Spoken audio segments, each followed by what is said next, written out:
Assalamualaikum warahmatullahi wabarakatuh. Well, my students, welcome to English lesson with me, Tutin Sumiati. Today, we are going to learn about form of introduction. It is about filling a form. Jadi, kali ini kita akan membahas mengenai jenis-jenis formulir yang pastinya sering kita temui dalam kehidupan kita sehari-hari. Terus, ada apa saja sih yang harus kita tulis dalam formulir itu dan untuk apa fungsi dari formulir tersebut?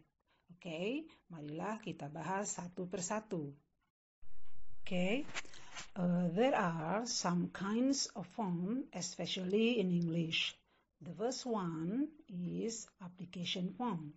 Jadi ada berbagai macam formulir yang bisa kita temui, khususnya yang berbahasa Inggris. Yang pertama adalah application form atau sering disebut dengan formulir untuk aplikasi. Biasanya sering kita temui kalau kita mau melamar pekerjaan. Okay, the second, registration form. Atau yang kedua, formulir pendaftaran. Misalnya kita mau daftar sekolah. Contohnya kalian kemarin daftar ke SMA 15 Garut. Sebenarnya ada perbedaan nggak sih antara application form and registration form? Nah, atau mirip-mirip saja. Nah, oke, nanti kita akan bahas lebih lanjut ya. Kemudian, the third, bank form or withdrawal. Atau di sini withdrawal ini artinya penarikan uang. Jadi adalah formulir yang sering kita gunakan untuk keperluan bertransaksi di bank gitu ya. Salah satu contohnya kita sering menemukan di sini ada withdrawal slip gitu ya. Misalnya kalian memiliki tabungan dan kalau kalian mau mengambil tabungan itu maka kita harus mengisi dulu formulir yang sering disebut dengan withdrawal slip. Atau kita juga mungkin ada kepentingan yang lain, misalnya mau menabung gitu ya, mau menabung dan of course we have to fill a form gitu ya. Kita juga harus mengisi formulir. Nah, bank formnya ini sering yang kita isi itu sering menggunakan deposit slip gitu ya. Jadi deposit slip ini untuk menyimpan tabungan, sedangkan yang tadi withdrawal slip itu adalah untuk menarik tabungan. Sebetulnya banyak sekali ya bank form yang sering kita temui, ada tergantung dari tujuan kita mengisi formulir tersebut. Ada yang untuk transfer gitu ya. Jadi ada untuk penarikan uang, ada untuk penyimpanan uang dan lain sebagainya. Alright, next, form. Jadi yang keempat adalah formulir pemesanan. Misalnya kita mau pergi ke suatu tempat nih, mau naik kendaraan atau naik pesawat, maka kita di sini akan memesan tiket gitu ya. Atau misalnya kita mau menginap di sebuah hotel, makanya di sini kita akan booking. Istilahnya ada booking atau reservasi atau pemesanan gitu ya. Jadi memesan kamar gitu ya, yang atau biasanya ini kita lakukan itu sebelumnya gitu ya, sebelumnya. Jadi sebelum kita melakukan pekerjaan itu harus memesan. Artinya misalnya kita sebelum melakukan perjalanan ke suatu tempat gitu ya, sebelumnya kita memastikan bahwa kita itu memesan tiket terlebih dahulu. Atau bahkan juga kita mengisi formulir untuk pemesanan hotel misalnya. Nah, itu sering sekali kita temukan dalam kehidupan sehari-hari.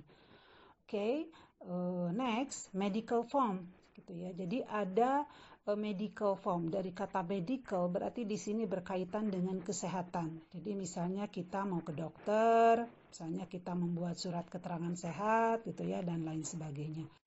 Right, next, purchasing form. Jadi di sini kita mau order barang gitu ya, biasanya dari dari pembeli gitu ya, pembeli untuk penjual. Jadi di sini adalah purchasing form itu adalah fungsinya untuk memesan barang gitu ya. Nanti kita akan bahas lebih lanjut. And the last one is online form gitu ya. Online form sering sekarang di zaman era digital sekarang kita sering sekali menemukan online form. Nah, sekarang apalagi pada saat pembelajaran jarak jauh sekarang, dalam pembelajaran sekarang sering kita menemukan atau kita disuruh mengisi tes dalam bentuk Google Form. Jadi ulangan harian dalam Google Form gitu ya. Kemudian mengisi data lewat Google Form. Nah, itu salah satu bagian dari jenis online form. Okay, student. Okay, yang pertama adalah application form. So, what is application form? Apa sih itu form aplikasi? This is a formal of a written request for something such as a job, permit something, or a place at a college or university, and many more. Nah, biasanya tadi sudah Ibu katakan bahwa form aplikasi ini sering kita temukan ketika kita mau melamar pekerjaan gitu ya. Jadi form aplikasi ini biasanya bentuk formulirnya itu sangat formal gitu ya. Jadi digunakan untuk meminta sesuatu, misalnya melamar pekerjaan gitu ya, atau pertukaran pelajar misalnya gitu ya, atau bahkan kita mau masuk ke sebuah universitas gitu ya, dan sebagainya. Jadi banyak tujuan-tujuan dari bentuk formulir aplikasi ini. Nah, so it contains the basic information like name, address, email, phone number, date, etc. dan sebagainya. Jadi apa saja sih informasi-informasi yang bisa kita temukan dalam sebuah form aplikasi? Nah, ini ada nama, ya, alamat, kemudian email, nomor telepon, bahkan ada yang mencantumkan CV atau curriculum vitae. Apa sih curriculum vitae itu? Curriculum vitae itu adalah riwayat hidup. Next, registration form or formulir pendaftaran. So what is registration form? Registration form is a approved document showing that an official record has been made of something. It can be found in registering a new school, course, opening new account, dan etc. Ya. And it contains the basic information like name, address, email, phone number, date, gitu ya, and many more. So, anak-anak, registration form ini dikatakan di sini sebagai approved document, artinya dokumen yang bisa dibuktikan. Misalnya kita sering menggunakan registration form ini ketika daftar sekolah, daftar kursus gitu ya. Dan isinya mirip-mirip gitu ya. Ada nama, alamat, email, phone number, dan sebagainya. Gitu ya. So, tapi mungkin kalian masih bingung ya apa perbedaan antara application form sama registration form. Apakah ada perbedaannya atau tidak? Oke, marilah kita nanti bahas itu ya. Next, what is the difference between application form and registration form? Apa perbedaan antara form aplikasi dan form registrasi gitu ya? Right? Application form usually means that your form has a chance to get rejected, but registration form usually means that the form is filled when you have already accepted to certain things, so there is no chance to get rejected. It means that maksudnya adalah ketika kalian mengisi form aplikasi, di sini ada dua kemungkinan ya. Begini. Ketika kalian mengisi form aplikasi permohonan kerja gitu ya, permohonan pekerjaan gitu ya. Jadi di sini ketika kalian mau melamar pekerjaan, tadi di awal sudah Ibu jelaskan bahwa salah satu fungsi dari application form ini adalah to request artinya memohon gitu ya. Jadi ketika kalian mengisi form application form untuk melamar pekerjaan, di sini kalian memohon pekerjaan gitu ya. Jadi di sini ada dua kemungkinan diterima atau tidak diterima. Atau misalnya lagi ketika kalian mau masuk ke salah satu perguruan tinggi gitu ya. Kalian di sini pastinya mengisi sebuah form aplikasi gitu ya atau application form. Nah, di sini juga kalian ada dua kemungkinan diterima di perguruan tinggi tersebut, ada juga atau tidak diterima gitu ya di perguruan tinggi tersebut. Jadi ada dua kemungkinan. But for the registration form gitu ya, tetapi kalau misalnya kalian mengisi form registrasi, nah kita kemungkinannya sudah diterima nih gitu ya. Misalnya salah satu contohnya ketika kalian sudah diterima di SMA 15, kalian kemudian daftar ulang gitu ya. Nah, kalian di sana kan diberikan beberapa macam formulir isian gitu ya untuk kalian isi gitu ya. Itu adalah formulir. Nah, itu adalah namanya registration form, di mana fungsinya adalah data-data kalian itu kami simpan secara resmi. Jadi menyimpan data secara resmi gitu. Jadi data-data kalian itu kami simpan gitu ya. Nah, itu adalah untuk registration form. Nah, oke anak-anak, itu adalah letak perbedaan antara application form sama registration form. Mudah-mudahan kalian paham ya.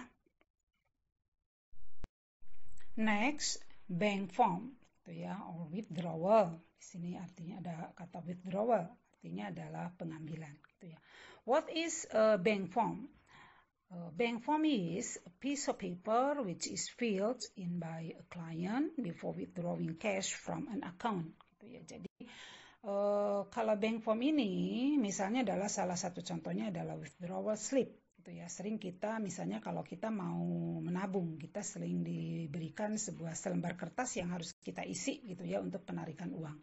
Itu namanya biasanya withdrawal slip.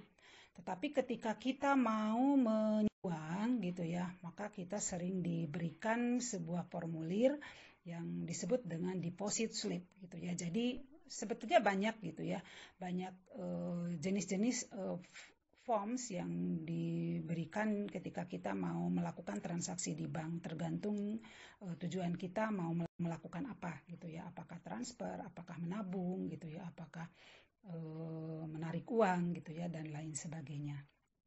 Nah, di sana pastinya kita disuruh mengisi data-data gitu ya, ada account number gitu ya, ada nomor rekening gitu ya, ada rekening tujuan gitu, ada jumlah uang gitu dan lain sebagainya. Oke. Nah, di sini formulir ini juga dikatakan merupakan sebuah bukti gitu ya bahwa kita itu sudah melakukan penarikan atau menyimpan uang gitu atau kita sudah melakukan transaksi di bank tersebut. Oke, itu ya sering kita lakukan gitu ya dalam kehidupan kita. Nah, itu namanya bank form gitu ya. Oke. And then next, reservation form. What is reservation form? This form is used for booking or reserving something, from booking a hotel room, ticket, and many more. Gitu ya. Jadi formulir ini digunakan dengan tujuan untuk pemesanan gitu ya. Atau booking istilahnya ya, membooking gitu, memesan kamar hotel, tiket gitu ya, dan masih banyak lagi gitu ya. This form is used to deal in the beginning that the room or ticket will be used later on. Artinya formulir ini kita buat sebelumnya gitu ya. Jadi misalnya ketika kalian mau misalnya kalian ada keperluan keluar kota nih misalnya ya. Kalian misalnya mau menginap di hotel tersebut misalnya pada tanggal 30 Juli. Nah, kita memesan kamarnya itu apakah sehari sebelumnya, 2 hari sebelumnya, bahkan ada yang sebulan sebelumnya gitu ya. Atau seminggu sebelumnya kalian melakukan pembookingan atau pemesanan, reserving gitu ya, memesan kamar hotel tersebut. Nah, Jadi dalam formulir ini mungkin kita sering melakukan gitu ya. Kalian mungkin sering nih melakukan pemesanan tiket, misalnya tiket untuk pesawat gitu, untuk kereta, bahkan untuk nonton pun kita melakukan pemesanan gitu ya, atau booking gitu ya. Nah itu. Nah, biasanya kita melakukan pemesanan tiket masuk gitu ya, kalau mau mau nonton gitu ya. Oke, dan pastinya kita di sini kalau harus mencantumkan kapan kita akan menggunakan, kalau misalnya hotel, kapan kita akan menggunakan kamar tersebut, kapan kita akan nonton gitu ya. Jadi kita sudah melakukan pemesanan sebelumnya, dan Ibu yakin kalian sering melakukannya gitu ya dalam kehidupan kalian sehari-hari. Itu ya reservasi. Bahkan kalian misalnya kalau mau memesan tempat di sebuah restoran gitu ya. Misalnya kalian nih mau buka bersama teman, dan sebelumnya kalian booking dulu gitu ya, booking tempat dulu di restoran tersebut. Here this form contains the client basic information, number of things being booked, the date and time it will be used. Sometimes it also contains the down payment or DP for the proof of initial dealing gitu ya. Nah, di sini formulir ini pastinya tentang informasi tentang clients gitu ya. Apakah kalau misalnya kita membooking kamar hotel, misalnya nomor berapa, tanggal berapa, kapan kita akan menggunakannya gitu ya. But sometimes gitu, dan di sini kadang-kadang juga ada misalnya nih sebuah hotel yang kita tuju itu menyertakan isian untuk down payment. Apa sih dengan DP gitu ya. Nah, DP ini adalah kepanjangan dari down payment, artinya uang jaminan gitu. Jadi bahwa kalian itu memang yakin, atau untuk meyakinkan bahwa kalian itu memang akan menempati kamar tersebut sesuai dengan permohonan kalian gitu ya. Jadi ada uang muka gitu istilahnya ya, atau down payment. Oke, nah itu mengenai reservation form. Berikutnya adalah medical form. Ya, what is medical form? This form is usually found in hospital or clinic. This form is filled by a patient to have deal with certain medical terms like to see a doctor, do medical tests, and etc. And this form has a crucial function to be referent what kind of treatment should be given to the patient. This form contains the patient's personal health information from their sickness, symptoms, allergies, medical treatment that has been used before. Nah, ini adalah formulir ini adalah formulir yang berkaitan dengan kesehatan gitu ya. Misalnya pasien mau melakukan medical check up nih gitu ya. Biasanya dalam formulir ini ditanyakan tentang penyakit yang pernah diderita, sudah tidak penyakit itu. Jadi dalam formulir ini ditanyakan seputar hal-hal yang berkaitan dengan kesehatan kita. Nah, untuk apa fungsinya gitu ya. Jadi salah satu fungsinya adalah untuk menentukan tindakan apa yang harus dilakukan untuk si pasien tersebut gitu ya. Di sini juga dikatakan bahwa this form the patient's personal health information. Jadi formulir ini berisi tentang informasi kesehatan si pasien gitu ya, from their sickness, symptom, apa gejala sakitnya gitu ya. Apakah dia punya riwayat alergi terhadap suatu obat gitu ya, bagaimana riwayat kesehatannya, sehingga atau petugas kesehatan itu bisa memastikan tindakan apa yang tepat untuk si pasien tersebut gitu ya. Nah, oke, anak-anak, itu adalah tentang medical form. Next, purchasing order form. What is purchasing order form?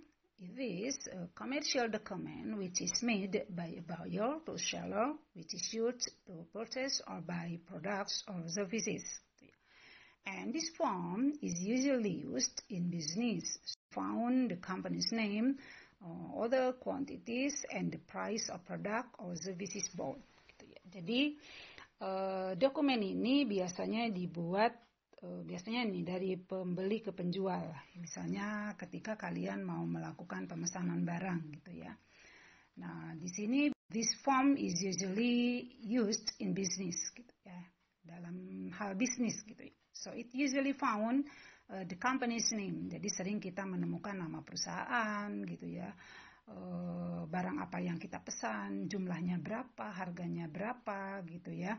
Nah, itu yang sering ada formulir isian tentang formulir pemesanan barang gitu ya, purchasing order form. Nah, itu tentang purchasing order form ya Nana ya. Berikutnya adalah online form. What is online form? A current widely used kind of form. This form is usually found to register on social media, taking surveys, uploading document, filling online tasks, etc. Nah, di sini anak-anak sering sekarang ya anak-anak ya, karena di zaman digital kita sering melakukannya secara online. Jadi pengisian formulir ini bisa kita lakukan secara online. Salah satu contohnya di sini ada formulir pendaftaran gitu ya, atau registration form gitu ya, atau application form juga.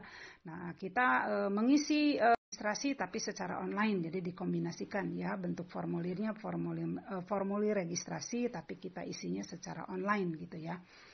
Nah, oke, di sini juga kita sering melakukan misalnya mengisi tugas mengerjakan tugas-tugas secara online gitu ya. Tugas-tugas secara online, mengisi tugas-tugas secara online, kemudian kita bahkan kita melakukan sekarang misalnya mengabsen gitu ya.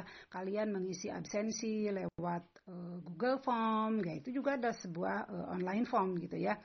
Kemudian kalian melakukan survei gitu ya untuk mendapatkan data-data tertentu gitu ya. Kalian membutuhkan data-data tertentu, kemudian kalian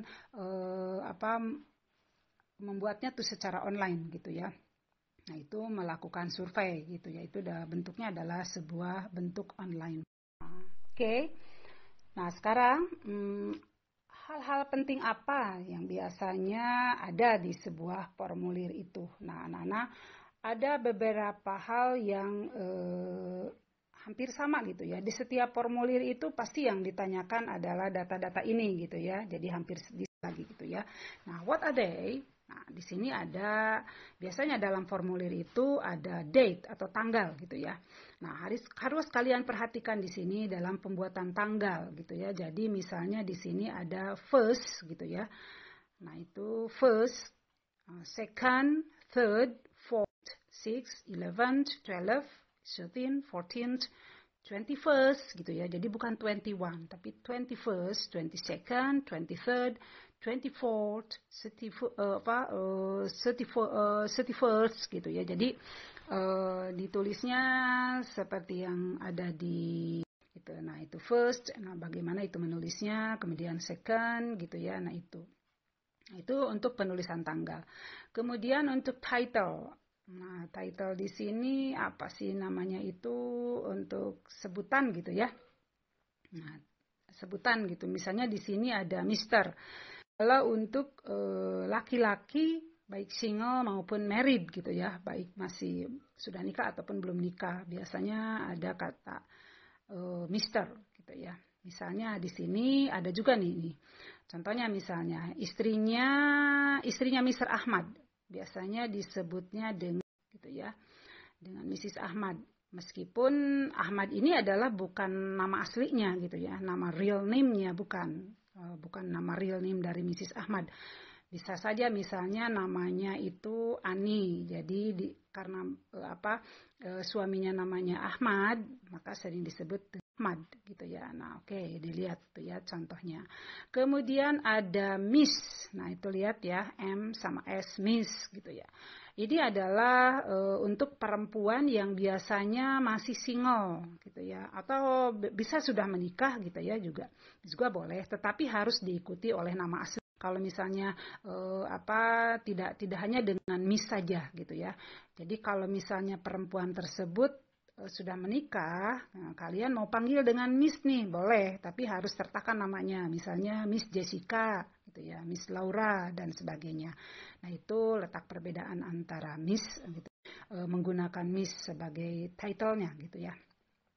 Nah, oke, sekarang name, nama. Ini pasti seluruh form gitu ya, ada menyertakan nama gitu ya. Tapi ada yang menggunakan first name, ada middle name, ada last name. Misalnya nih, nama kalian itu ada nama pertamanya, nama tengahnya apa, middle name-nya kalau ada gitu ya. Kalau nggak ada, nggak usah gitu ya. Ada last name, nama akhirnya siapa gitu ya. Nah itu kemudian yang sering muncul itu dalam setiap formulir itu adalah address, alamat gitu ya. Contact number, ya, nomor telepon, place and date of birth. Nih dengan POD. POD itu artinya place of birth gitu ya. Ada juga date of birth atau DOB gitu ya. Date of birth artinya tanggal lahir atau place and date of birth artinya tempat dan tanggal lahir. Nah, ini yang sering ada dalam sebuah formulir. Kemudian email gitu ya. Nah, Nana inilah data-data yang hampir di semua formulir itu ada. Jadi kalian harus perhatikan dari mulai penulisan tanggal, penulisan ya, nama, kalian lihat namanya ada yang menginginkan nama lengkap, ada yang menginginkan nama panggilan, kadang-kadang ya ada yang menginginkan nama awal, nama tengah atau nama akhir gitu ya. Nah, oke anak-anak, itu yang Ibu bisa sampaikan kali ini tentang mudah-mudahan kalian paham ya. Nah, kalian kalau ada hal-hal yang kurang paham, silahkan kalian bisa tanyakan ya. Oke, see you next time. Assalamualaikum warahmatullahi wabarakatuh.